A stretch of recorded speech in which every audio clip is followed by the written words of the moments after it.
on this Wednesday night. We're very concerned about him. A Canadian still in custody. China won't say where he is or why. He was very, very dedicated. He was so devoted to his work. Every day he wanted to learn more about China. As tensions rise, concerns tonight about a second Canadian. The parliamentary party does have confidence. Theresa May survives a revolt from her own party, but with her power weakened, where does that leave the battle for Brexit? Everyone was screaming, "We're stuck. We can't get to them." And she survived a plane crash, got passengers to safety, and as the only flight attendant on board in Fond du Lac, she's telling her story, only to CBC News. This is The National.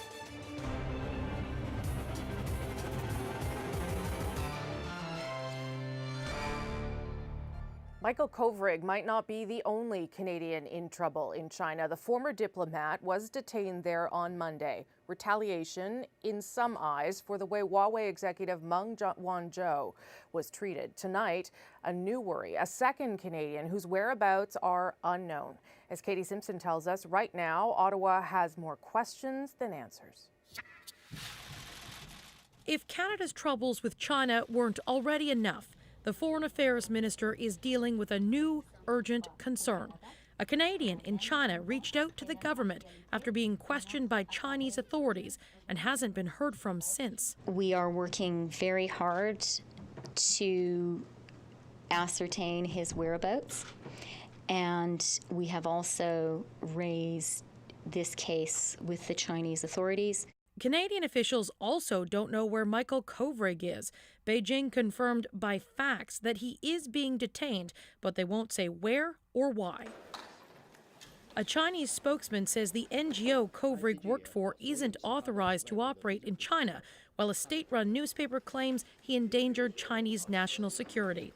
This isn't the first time Canadians have faced these kinds of allegations. We're very well. Good, thank you.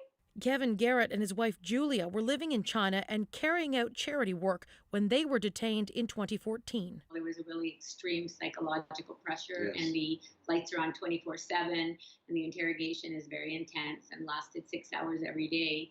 They're calling on Ottawa to be proactive in resolving this case while urging his family to stay calm. These countries, two countries trying to solve a big thing is going to take some time. And I think just take a big breath and be patient. That may be easier said than done for Kovrig's family and friends. He was very, very dedicated. He was so devoted to his work. Every day he wanted to learn more about China, and he was so friendly to anyone he encountered. Security has now been increased at the Canadian Embassy and consulates in China, a move that comes as the government acknowledges an anti-Canadian sentiment is developing in Beijing. Katie, what more do we know about this second Canadian now tonight? Rosie, sources have confirmed to CBC News that second Canadian that Chrystia Freeland was talking about earlier today at that news conference, his name is Michael Spavor. What we know about him so far is that he is from Alberta. He had been living in China near the border with North Korea, and he's quite well known amongst the Canadian community in China as well as the community back here. He's a high-profile tour operator who would bring tourists into North Korea as well as business groups, but he would also bring in high-profile athletes, including Dennis Rodman, and facilitated his meeting with Kim Jong-un. Right now, the government is trying to figure out his whereabouts, and there's no further information about what happened other than that phone call he made to Canadian authorities saying that he had been interrogated by Chinese authorities, and now no one seems to know where he is. Okay, Katie Simpson reporting on this for us tonight. Thanks, Katie. The government is also addressing today its role in the arrest and possible extradition of Meng Wanzhou and whether Canada has become a political pawn in a feud between two superpowers in their high-stakes trade negotiations. It ought to be incumbent on parties seeking an extradition from Canada, recognizing that Canada is a rule of law country, to ensure that any extradition request is not politicized or used for any other purpose. Chrystia Freeland again putting the onus on the Americans to treat the extradition as a purely legal process. Donald Trump suggested yesterday that Meng could be used as leverage in trade talks with China. Today, his Justice Department nixed that idea. What we do at the Justice Department is law enforcement.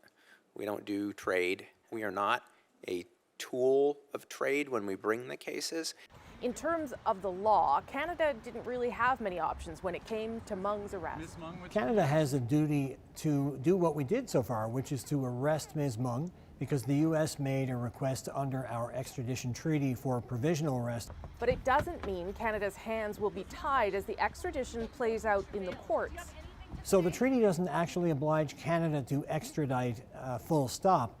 It obliges us to enact a full legal process, to go through that process, and to exercise our obligations to our treaty partner in good faith. And Canadian extradition law allows for a number of outcomes here, some of which may result in extradition, some of which may result in extradition being declined.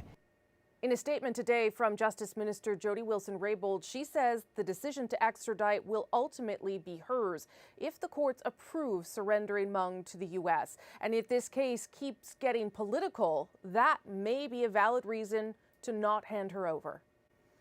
Now, the U.S. has until the end of January to make that formal request for extradition. Then Canada has a month to get the proceedings underway. In the meantime, Meng is settling into her life in Vancouver, where she's already become something of a neighborhood celebrity. Maybe I should take a picture. Is she in there? All right. This home is where Meng has to live for now. Under her bail conditions, she'll be under guard and confined to the house overnight. News photographers caught a glimpse of Meng today waving goodbye to visitors from the Chinese consulate. And someone inside the house must be trying to make friends in the media. A Domino's pizza delivery was sent to the front door and then over to that gaggle of reporters out front. Coming up, deficiencies, inadequacies, and racist attitudes. We have the details and reaction to a scathing report on Thunder Bay's police force. Plus, changing the intersection where 16 people were killed in the Humboldt crash. Could new safety recommendations prevent more fatalities? But first, British Prime Minister Theresa May gets another shot at Brexit after surviving her own party's confidence vote tonight. This has been a long and challenging day, but at the end of it, I'm pleased to have received the backing of my colleagues in tonight's ballot. While tonight's win is a clear majority, a significant minority, 1/3 of Conservative MPs, voted against her.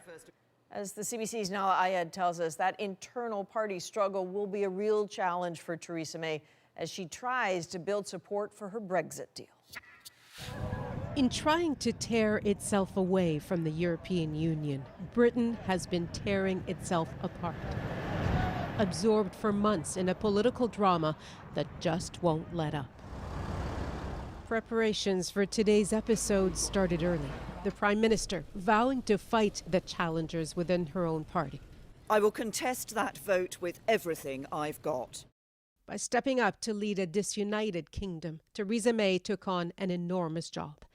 Improbably, she survived a disastrous election, awkward negotiations, and now in the final bumpy stages of steering Britain through Brexit, an attempted coup. We will therefore defer the vote. It came together after May blinked earlier this week when it was clear her Brexit plan would be widely rejected in Parliament. 48 MPs submitted letters to oust her. But I felt it was time for a new leader. The challenge unleashed an uproar in Parliament today. Ahead of the confidence vote, as added incentive for those who were hesitating, May vowed to step down before the next election. The parliamentary party does have confidence. 200 MPs voted to stand by her. Whilst I'm grateful for that support, a significant number of colleagues did cast a vote against me, and I've listened to what they said. So while the mini-civil war is over, the insurgency lives on. The Prime Minister must realise that under unconstitutional norms, she ought to go and see the Queen urgently and resign. But with the vote behind her, May goes back to Brexit business, its uncertainty as well as its dangers. Will she now put this deal before Parliament and halt this escalating crisis? With the help of those Tory rebels, her Brexit plan may still be defeated. It may well be that when the vote arrives in the House of Commons, whenever that may be, in whatever form that takes, she may find it increasingly difficult to bring those people on side. So, as the political drama gripping this country shifts away from one cliff's edge, it could well be making its way straight towards another. This day no doubt leaves Theresa May weaker and closer to being out that door. The continuing uncertainty will keep her distracted as leader, but it's become a familiar posture. Nala Ayed, CBC News, London. So she may have survived a no-confidence vote, but Theresa May has no time to waste. That Brexit clock just keeps on ticking. So let's sketch out what could happen now. So the next step for May, get enough votes to pass a deal by the January 21st deadline. That means ringing concessions from Brussels, MPs opposed at home, or both. And they may decide they have no choice given the alternative, which is no deal. It's entirely possible the clock runs out. May puts a deal to a vote and it dies. And on March 29th, Britain staggers out of the EU. Trade and transport barriers slam into place. Markets swoon, unemployment soars. Fair to say no one wants that.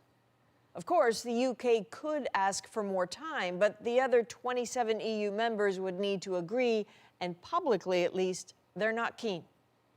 There is another way, though it's unlikely as long as Theresa May is Prime Minister, a so-called people's vote, a second referendum to go with an existing deal or to stay in the EU after all. Like all this never happened.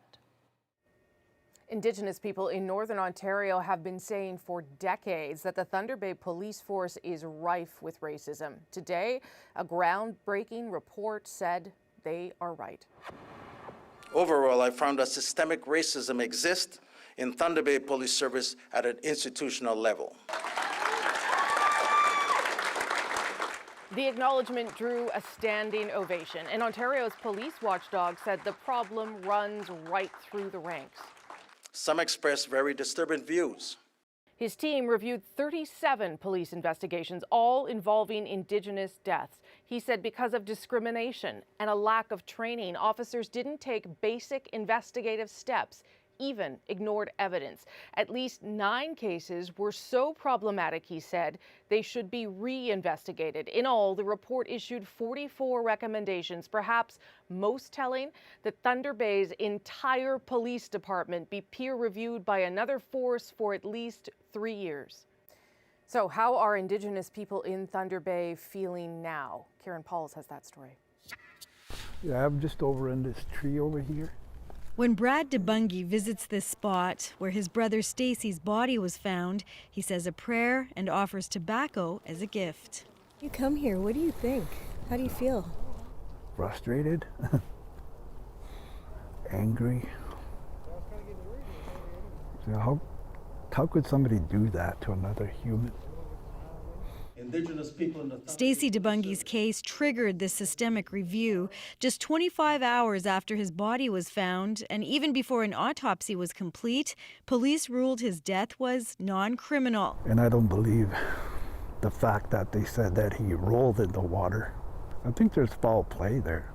These waterways are known as the River of Tears because so many Indigenous people have died here, but there is some hope that this report will be the impetus for change. My cousin was murdered here. Joyce Hunter's cousin died after he was attacked during a visit to Thunder Bay last year. She says police still aren't communicating adequately with the family. His mother lives on a remote First Nation and dreads coming here. To her, this city represents death, it represents pain, it represents suffering. She doesn't feel safe here. Today, Thunder Bay's new police chief accepted one of the report's key findings. Barriers do exist within the police. Let me talk. There are barriers within the policing service, but also systemic racism, yes. The lawyer representing the DeBungy family and their First Nation says there can't be any more delays. If after 3 years they have not complied with the recommendations, they ought to be disbanded. Back at the riverside, Brad DeBungy hopes his brother is resting more peacefully now. His death may have some purpose, but only if things actually change. He and many others will be watching. Karen Pauls, CBC News, Thunder Bay.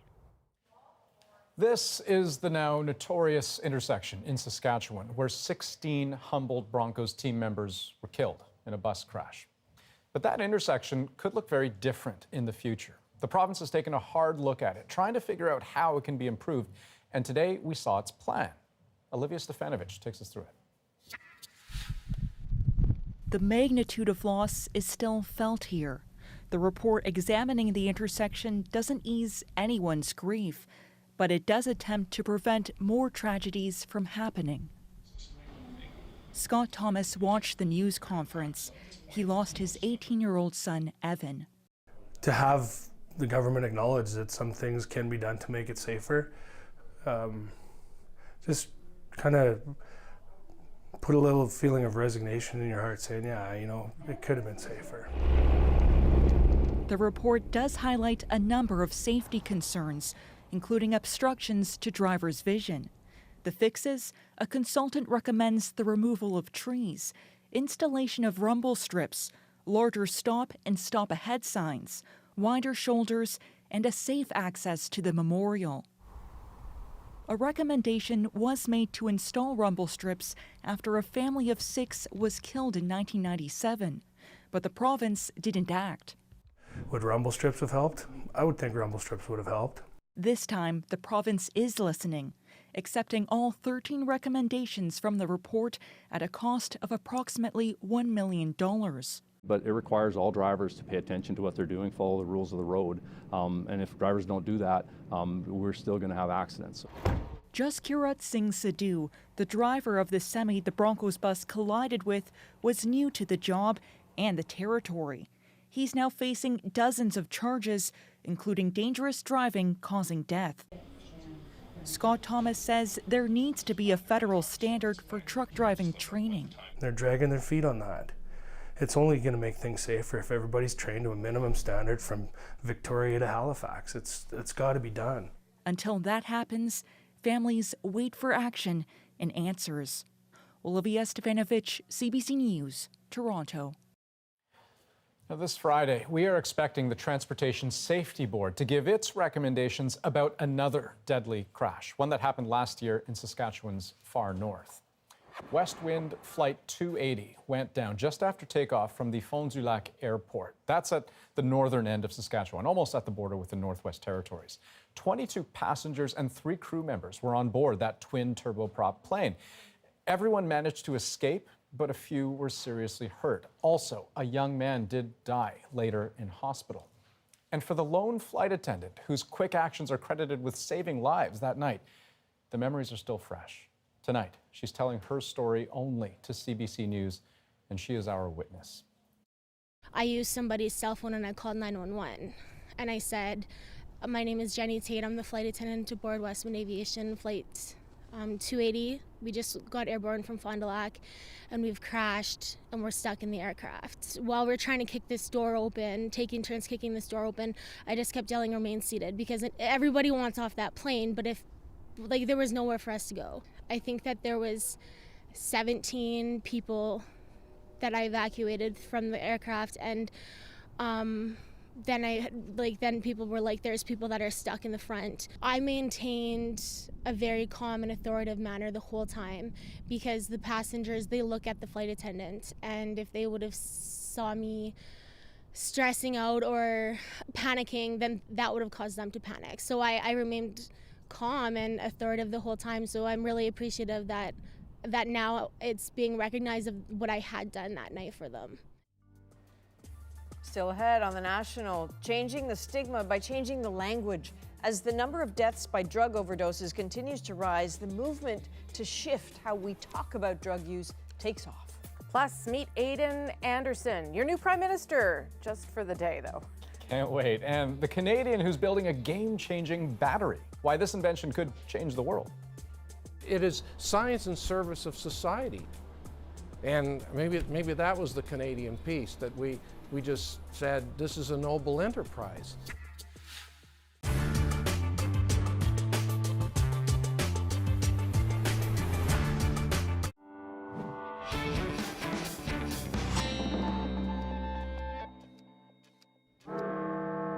June 10th, 1957. It was our first televised election. Canadians sat down in their living rooms, turned on their TV sets, and neither elections nor politics would ever be the same. Good evening and welcome to CBC Central, our main election studio here in Toronto. I'm Bruce Marsh.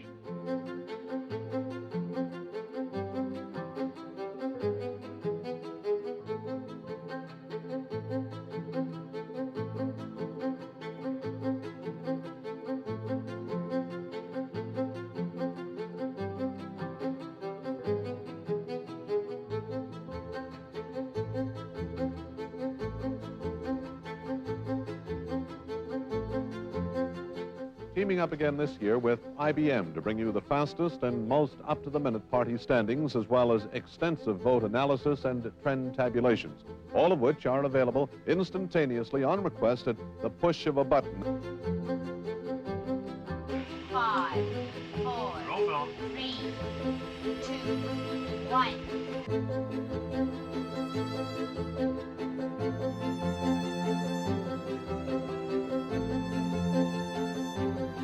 The Waltons will not be seen tonight, so that we may present the following Campaign 74 election special.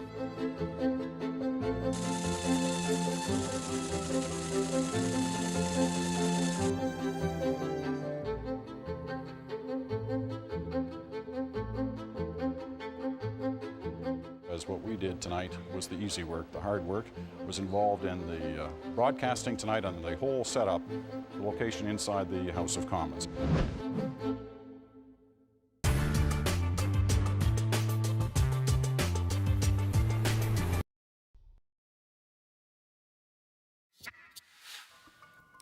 If you had any doubt about whether Canada's opioid crisis was getting better or worse, the latest numbers tell a big part of that story. It is still out of control. More than 9,000 people died between January 2016 and June 2018. 17 people are hospitalized a day for opioid use, and that's a big jump, almost 30% over a 5-year period. Now, there's lots of talk about how to turn things around, but there may be another side to it we don't often consider, that to turn things around, we need to change the way we talk. Christine Birak explains what I mean. Drug addict, abuser, getting clean.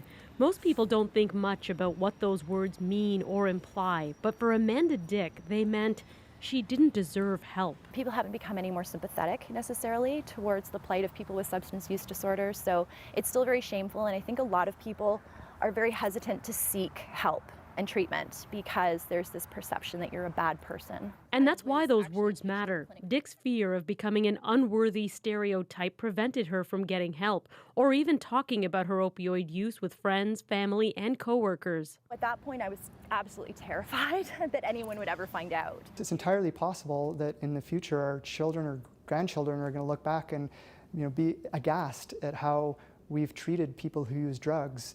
Despite the fact that addiction is a disease that chemically alters the brain, the word addict is associated with a Latin myth about a slave who is set free but chooses to remain in chains.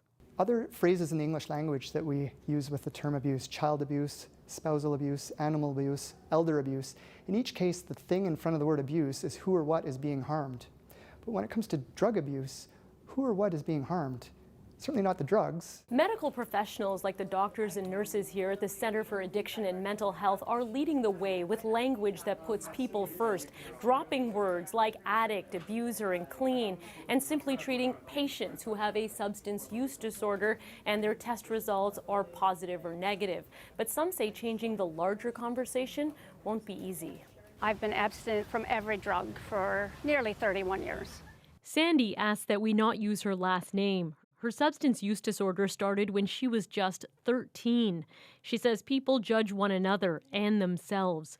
Real change depends on everyone accepting that addiction and relapsing are part of the disease and not a choice. People see it as, what did you do wrong? What have you not done right? Whereas somebody with cancer, we'd put the pink t-shirts back on, we would do the walkathons, we would, and I find that very demoralizing. I was like just in abject terror. Dick hopes speaking openly will help. She's finishing up treatments for addiction and hopes others will walk through that door sooner than she did. Christine Birak, CBC News, Hamilton, Ontario. Coming up on The National, as world leaders debated how to stop climate change at the COP24 summit in Poland this week, we bring you two stories of change makers on the ground. First, meet the Canadian who invented a battery that could make mass solar and wind power viable.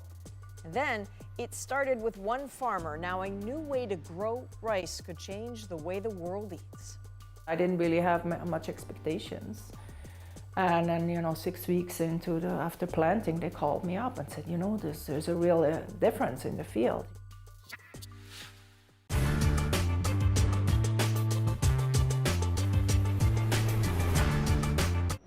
Court delays have historically been a serious problem in Canada, with criminal trials that drag on and on and on. The situation finally came to a head in 2016 in a court ruling known as the Jordan decision. Named after Barrett Richard Jordan, a BC man who was accused of drug trafficking in 2008, it took 5 years before his case made it to the Supreme Court. Now, the Charter of Rights and Freedom says Canadians have the right to be tried in a reasonable time. Jordan and his lawyer argued that the delays in his case had contravened that fundamental right. The court agreed, and in its unanimous decision, tossed out Jordan's case. But then, the court went one monumental step further. It set concrete limits on what constitutes a reasonable time frame. 18 months for cases in the provincial court and 30 months for cases in the Superior Court. The move caused a stir, mostly because everyone thought those timelines were unrealistic. Everyone except the judges. In their decision, they criticized what they saw as a culture of complacency towards delay that had been accepted as the norm. So has Jordan really worked then to speed up the system? We spoke with lawyers across the country who say they've seen many changes. First, judges are triaging cases, and cases that are getting close to deadline are given priority. When scheduling trial dates, the court considers the deadline first and works backward from there. When the date is set, all the pretrial proceedings are squeezed into the months before to keep everything on schedule. Most lawyers told us there's a lot more pressure on everyone, Crown, defense, and judges, to make themselves available. Courtrooms are double, even triple booked, so that when one trial wraps up, the next one can begin right away.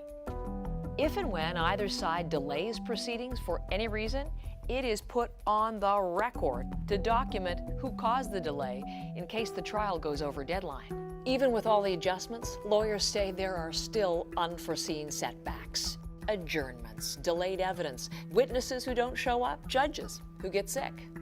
And multiple lawyers told us they're frustrated because simpler cases that would have been resolved in a matter of months before Jordan are now taking much longer because the whole system is stressed. In March of 2017, the Canadian Bar Association made suggestions on how to reduce court delays. Later that year, in June, a Senate report came out with 50 recommendations to improve the system. A main priority, to fill what the senators called the excessive vacancies of federally appointed judges. Justice Minister Jody Wilson-Raybould has appointed dozens of judges, but vacancies still abound. As of March 2018, the minister still had 56 empty spots to fill, and a quarter of the nearly 1,200 sitting judges are already semi-retired. The minister's office told CBC she's committed to improving the system. She introduced legislation in March of 2018, but the courts will have to wait to see what effect it has on the problems. The Jordan deadlines may seem hard to reach, But it bears reminding that the Supreme Court judges told Canadians they shouldn't be satisfied even with these deadlines. In their words, this is a long time to wait for justice.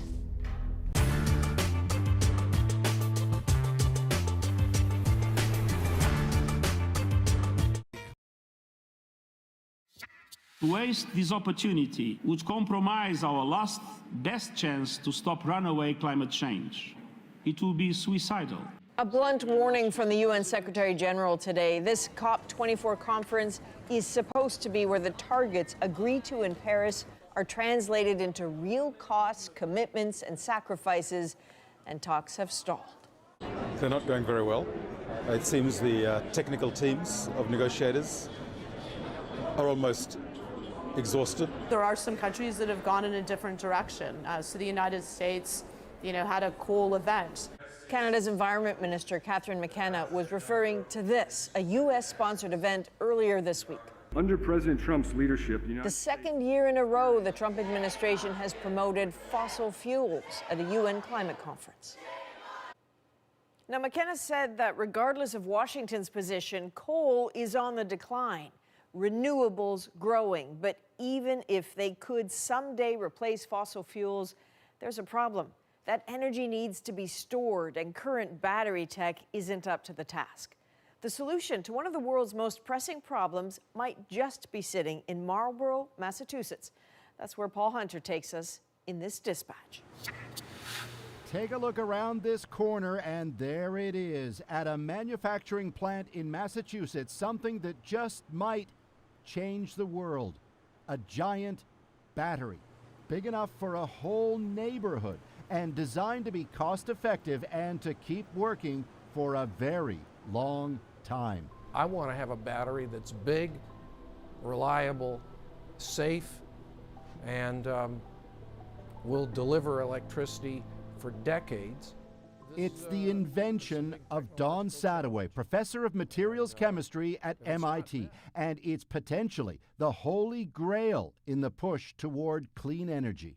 You have to be able to draw electricity from the sun even when the sun doesn't shine.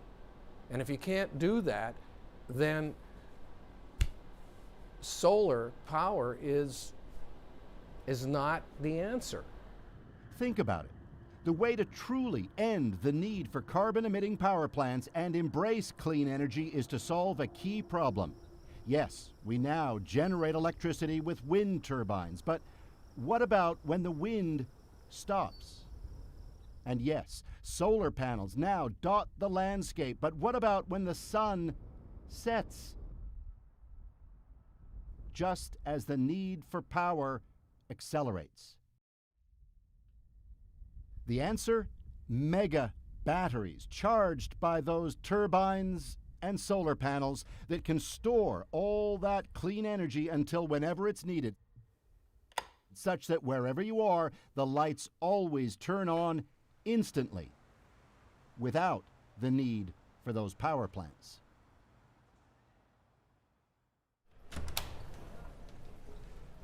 So this is the place? Yeah. Is this where, it began? Yeah, it's all done here. It was here a decade ago that Sadoway's big idea was born, a battery made of liquefied metals. Sadoway then got help from some of his students here at MIT. It was a kind of class project for the ages. His battery idea was finessed and patented, and soon enough, the world took notice. Pinned up outside Sadoway's office, shout-outs from Bill Gates, now a key investor. Time magazine named him one of the most influential people on the planet. We need to think big, we need to think cheap. He's done a TED Talk. Please welcome Donald Sadoway. And even turned out one night to chat all things battery with Stephen Colbert. Oh, and by the way, Sadoway's a Canadian, born in Toronto. He has a strong desire simply to do good. I think a peaceful and prosperous world rests on the invention of modern, cost-affordable batteries. It is science in service of society.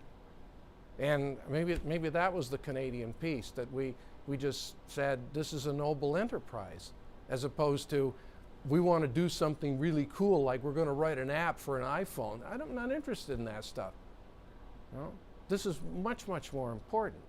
The issue with existing batteries is that they suck, okay? By now, you may be thinking, but what about Elon Musk and all the work he's putting into battery development, not least with those Teslas? Truth is, all kinds of experts worldwide are chasing the same goal. So, back to the plant where they're testing Sadoway's bright idea. Everything seems geared toward keeping it simple. Am I right on that? Keeping it simple, low-cost materials, and then the fundamentals of the technology being a very long lifespan potential. David Bradwell, once a student of Sadoway's and, as it turns out, also from Toronto, now helps run the startup aimed at making and marketing the better battery. The big challenge now, proving to the world that everything works perfectly. So far, so good. See if I've got this right. It's got to be cheap. Cheap, yes. It's got to be reliable. It's going to last for it's a really long time. It's going to last for a long time. Yeah. And their big selling point, their battery will never overheat, catch fire, or explode. They hope to get it on the market within 3 years. As Sadoway puts it, this is not in the would-be-nice category. This is in the must-have category. It's the answer, isn't it? Yeah. And with that, the world's power grid awaits. Paul Hunter, CBC News, Marlborough, Massachusetts.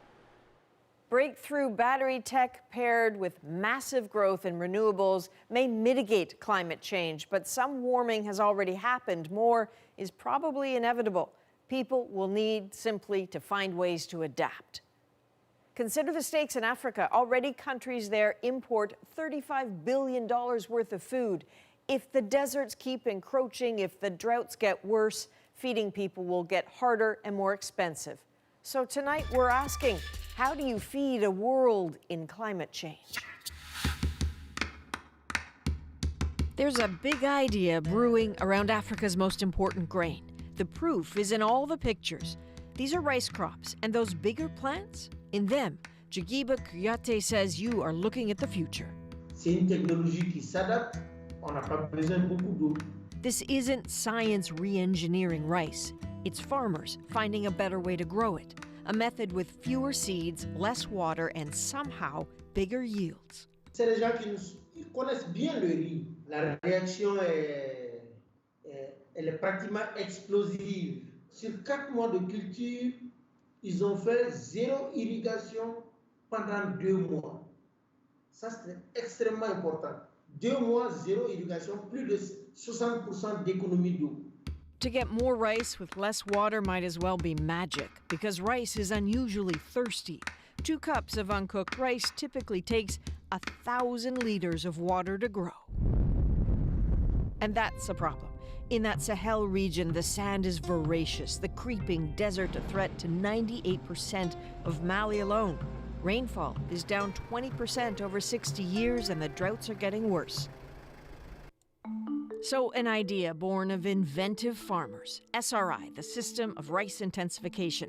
At its most basic, don't cram the plants together and don't give them a lot of water. It's totally counterintuitive and totally effective. What's more, the roots end up stronger. That means they're more resilient in extreme weather. Conventional wisdom is still that rice is a water-loving plant. It's not true. Erica Steiger, an agricultural scientist at Cornell University, is the reason the SRI method is now used by thousands of farmers in 13 countries of West Africa.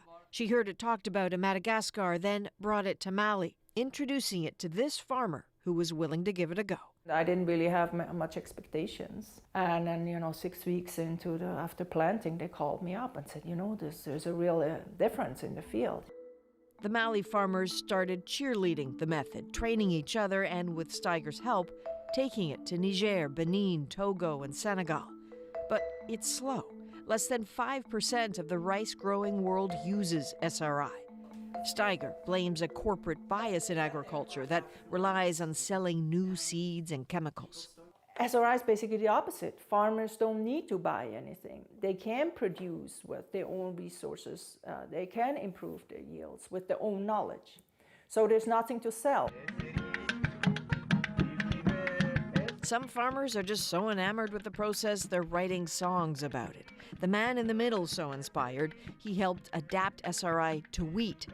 And if all this is sounding too good to be true, then there are those who say you might be right. What you see here are plots that farmers have cleared. At UBC, Laura Veng Rasmussen has been watching the trend towards intensification of crops, and she has a warning. Because it might be so profitable for farmers, then we actually might have a situation where it sort of like escalates the agricultural intensification and expansion of agriculture. Land cleared just to take advantage of bigger, more profitable yields. She says she's seen it happen in Laos, Uganda, Bangladesh. The concern is fair, but not for a moment does it deter the likes of Kouyaté. C'est la solution à la productivité, c'est la solution au changement climatique. Si on voit la consommation de l'Asie aujourd'hui, la Chine va être d'ici 2050 importateur de riz. Où est-ce que la Chine va importer ce riz? C'est l'Afrique. Next on The National, a big change is coming to Ottawa. More specifically to this place. Center Block is shutting down for years. I'm going to miss it a lot. I mean, I'm in my anticipatory grieving phase about this building. There are things that I still come in and see something new.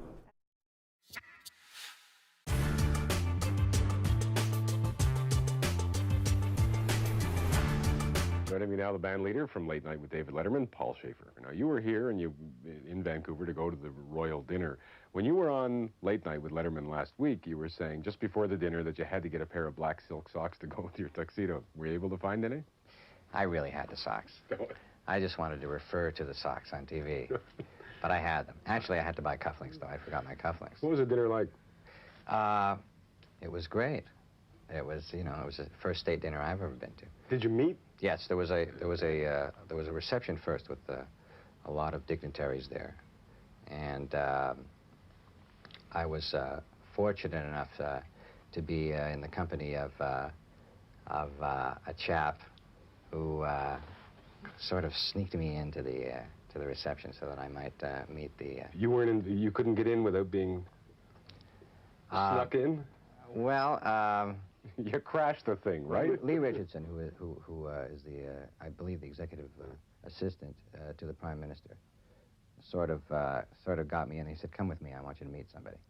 And the next thing I knew, I was on sort of a receiving line, and the Prime Minister and his wife and Prince and Princess were going down the line. What do you do in those lines? I mean, do you really have a chance to talk with them at all, or is it just sort of a lot of nodding and hello, how are you? Well, you speak very briefly. This is what happened. I thought that if I was ever going to get to meet Prince and Princess of Wales, it would be somebody. Don't you always hear that there's going to be somebody to brief you on what the proper protocol? There was nobody, of course. Just Lee. He said, "Come in, come with me," and there I was. And then he was gone, and I said, "What do I call him?" You know, and he just called back. He said, "Your Highness," and he was gone. Okay, so at least I knew that. And then the last person I spoke to on the phone before I left New York was Eric Clapton, who I know a little bit. You know, and he was in town recording, and called me up, and he said he'd heard on the show. He said, "I hear you're going to Vancouver to meet the royals." I said, "Yeah." I said, "What should I do?" He said, "Well, whatever you do, don't speak to them first if you get to meet them. They speak first, then you speak." Okay, so the words of Eric Clapton were ringing in my mind, and all of a sudden there's Prince Charles, and nobody knows who I am, you know, because Lee Richardson was gone. Did you have a name tag on or anything? No. Nothing. All right, so you're standing there. So I'm standing there, he's standing there. So I didn't know what to do, so I broke protocol. I spoke first. I said, "Hello, Your Highness. I'm Paul Schaefer. I'm the musical director of the David Letterman Late Night TV show." He says, "Oh, really? How late?"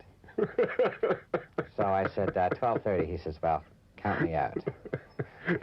And that was my conversation with Prince Charles. Now, with Princess Diana, were you able to... just a brief, again, I introduced myself. No. And, she said, "How do you do?" And Do you ever feel like the Ed McMahon of the 80s?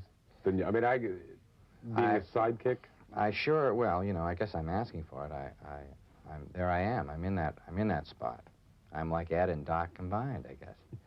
I never thought I'd end up that way at such a young age, but I don't know. What am I going to say, you know? You're having a good time. You're having a good I'm time having a with it. terrific time. You know, my job is to be supportive of David, to give him something to play off, to try to be spontaneous with him. It's terrific. It's an ideal job for me. I got a cute little band. I get to play all my favorite songs, whatever I want to play, and I get to talk on television and converse with David in a very spontaneous manner. I think it's terrific. You guys friends? Yeah, we're friends. We don't hang out extensively, but every once in a while we get together. It's a great show again. Thanks. And congratulations. Thanks for talking to us. Thank you very much. My pleasure.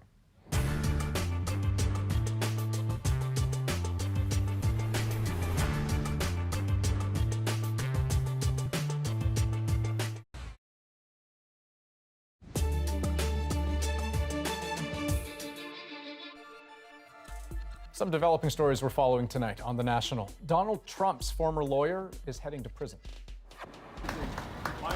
Do you feel like you were sentenced fairly? Michael Cohen is set to surrender in March. That's when his 3-year sentence behind bars will begin. He pleaded guilty to making false statements to the U.S. Senate Intelligence Committee, also to 8 other counts, including campaign finance violations. Cohen apologized in court today, telling the judge his weakness was his blind loyalty to Trump. The suspect in yesterday's deadly shooting at a Christmas market in Strasbourg, France, is still on the loose, and police are widening their search. A major manhunt is underway in both France and on the other side of the border in Germany. Now, before the attack, the 29-year-old suspect was already known to police and to intelligence services as a potential security risk. And according to a French prosecutor, now 2 people are dead, a third was left brain dead, and several others were hurt in the attack. St. Michael's College School in Toronto is canceling 3 of its upcoming sports programs. This a month after an investigation into allegations of sexual assault. 6 students are facing charges. The school also says anyone in competitive sports will participate in workshops about bullying, harassment, and abuse. And 3 women, sexual assault victims, are suing Alpine Canada. They're accusing the Sports Federation of turning a blind eye to the wrongdoing of former ski coach Bertrand Charret. He's serving a 12-year sentence for sexual assault and sexual exploitation dating back to the 90s. The 3 women, all minors at the time, are now seeking $450,000 in damages each. It is the most recognizable of all Canadian landmarks. Better than the CN Tower, I say. The center block of Parliament Hill. And soon it's going to be shutting its doors to undergo a major renovation. So much history has been made there for nearly 100 years. When you think about this room and all it's seen, these stones witnessed Winston Churchill speaking to Canadians. The stained glass windows reverberated with the voice of John F. Kennedy. Geography has made us neighbors. History has made us friends. The benches upon which we lean supported us through debates on repatriating the Constitution and free trade. These lights shone down on Malala Yousafzai. This carpet was walked on by Barack Obama. The world needs more Canada. This is just a room, Mr. Speaker. This is just a place.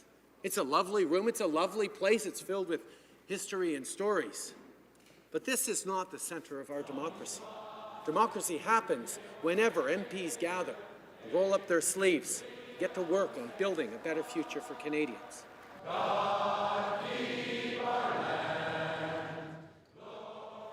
Well, that room is going to mark another milestone in its history, incredibly. I can't believe it myself. When the House of Commons rises for the winter break a little bit later this week, probably tomorrow, it will do so for the last time in that center block chamber for at least 10 years.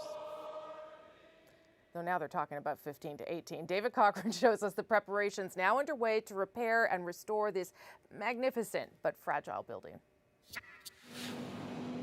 It's not the mother of all parliaments, but it's about to undergo the mother of all renovations. I'm going to miss it a lot. I mean, I'm in my anticipatory grieving phase about this building. There are things that I still come in and see something new. As curator, Joanna Mizgala is the guardian of the artifacts. Everything from the ceremonial mace to the portraits on the walls to the desks in the house fall under her care. All of it will be moved to the temporary parliament or spend time being restored. Well, it's a huge job. I mean, we've never had an opportunity to just turn our attention to the building. So whenever we've been able to do any work on the building, it's been either when the House is not in session or during an election period, but never a kind of concentrated effort on the building. Ms. Gala will safeguard the grandeur while others handle the granite on a project with no firm timeline, no firm price. At this point, the baseline budget or schedule has not been firmly established. The heritage nature of this place makes any renovation difficult and expensive. Among other things, the center block needs to be reinforced to better withstand earthquakes. The biggest challenge is that the renovators won't really know what they are dealing with until they start. The original builders improvised during construction, meaning the work doesn't match the blueprints. What year we will really move back into center block? As soon as possible. While they sort that out, MPs will meet in this temporary House of Commons, built in the West Block of the parliamentary precinct. The most optimistic timeline suggests it will be in use for at least 3 federal election cycles, maybe more. Well, and in fact, you can expect that there will be members of parliament who will be elected who will serve their entire careers and only sit in the temporary chamber in the West Block and never sit in the chamber, the real House of Commons in this building. The idea in these renovations is to strike a balance, to preserve the ornate features of Canada's most important heritage building, but update it for modern times. When the building was built, there were no washrooms for women, for example. That's been changed, obviously, but that should be improved. There weren't until recently any spaces for doing things like breastfeeding and looking after small children. That will take a long time. By late January, the doors will be closed to the public for at least a decade, almost certainly longer.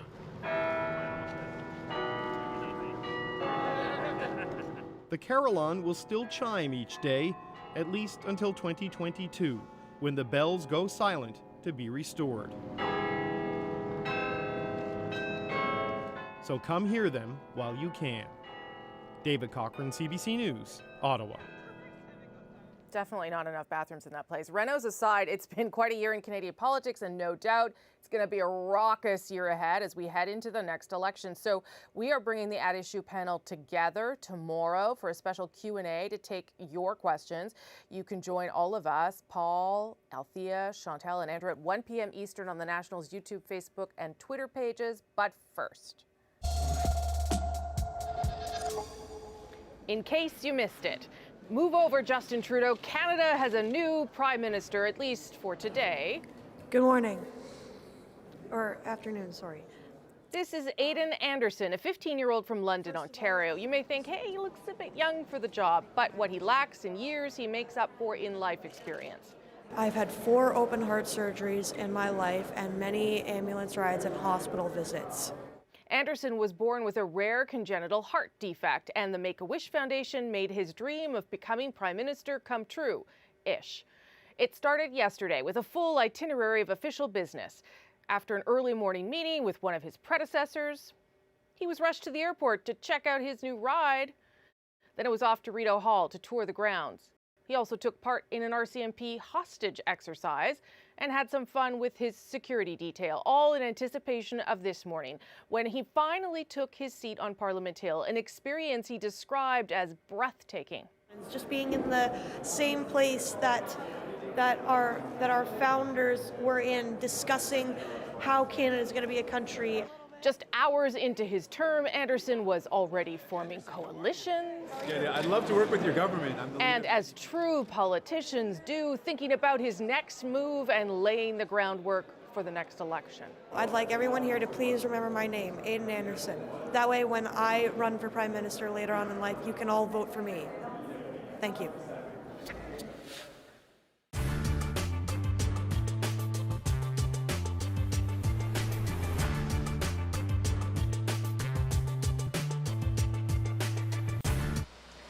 It took Philip Sprung 10 years of research to develop his super greenhouse. No one knows the details, but the secret is in the covering, a special fabric said to enhance growth. Sprung claims he has a secret process that grows a cucumber from flower to this size in just 6 days. Well, we had a patent attorneys here, and they said that this was a dream of a lifetime.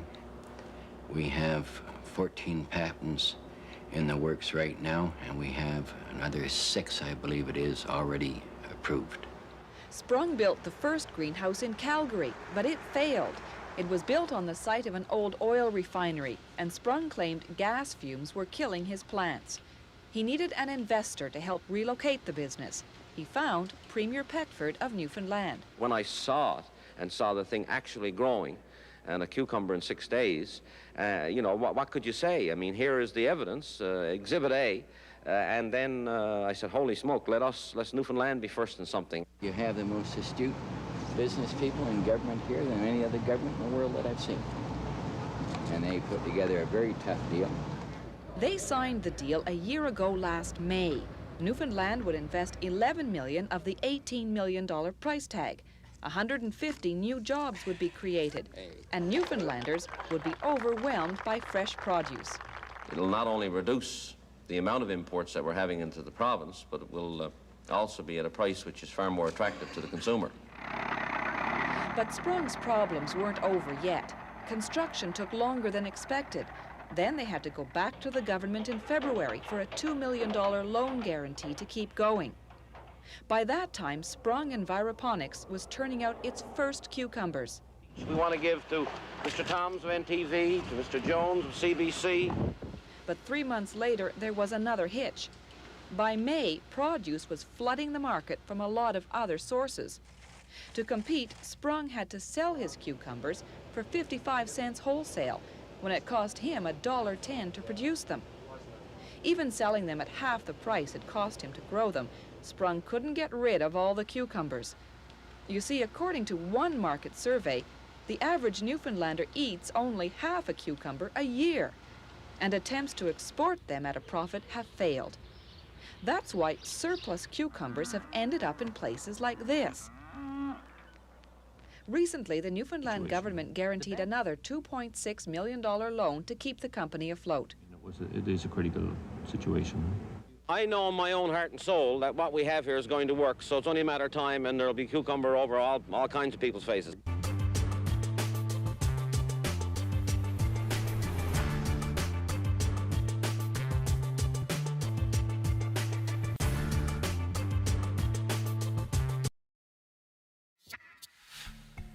Fact, Christmas trees can be expensive and not everyone has room in their budget. But a Toronto man doesn't want that to stop families from having one of their very own, and that is why he gives them out for free on his front lawn. Jesse Zhao started the tradition 3 years ago, and his spirit of giving, that's our moment of the day. This is my gift to somebody I don't even know. This is exactly why I want to do this. Just the stories you hear, people who are in the city who have, you know, tight budgets. It's from our money, our pocket, but it's not, I'm not doing it to say I don't want anything back. It's paid forward, so to speak, right? When I first came to Canada, Christmas was one time where I was by myself in my residence by myself, and everybody else went home. When I had the chance to visit somebody, I saw that they congregated around this. This is what kind of symbolizes a family holiday situation, you know. So a lot have gone, which I'm very excited to see, because I'm getting pictures back of people who have decorated them and Christmas cards. So if we take those and put them on our tree, as you know, these are people we're celebrating this joyous time with them. Yeah, so they're like our extended family, so to speak. And generationally speaking, I want my kids to somehow take on a spirit of, you know, you've been blessed, bless others. How much do I love that guy? And we should know the reason that he was alone in residence in universities is that he's from Kenya. And so he did that to, you know, he realized that that was how you bring people together at the holidays because he couldn't afford to go home. And he's realized, too, that transportation is an issue. You know, it's one thing to give away the trees, but people have to get it home. And he started hearing about people who were trying to take them home on the bus. And so one man at one point offered his pickup truck just to help people get them to their own places. Well, and can I just say, I love the idea that people are saying thank you by sending pictures of their decorated trees. You know, best way to say thank you, show why you're thankful, not just say the words. I'm gonna go home to my fake tree now. That's the National for this Wednesday, December 12th. Good night. Good night. Night.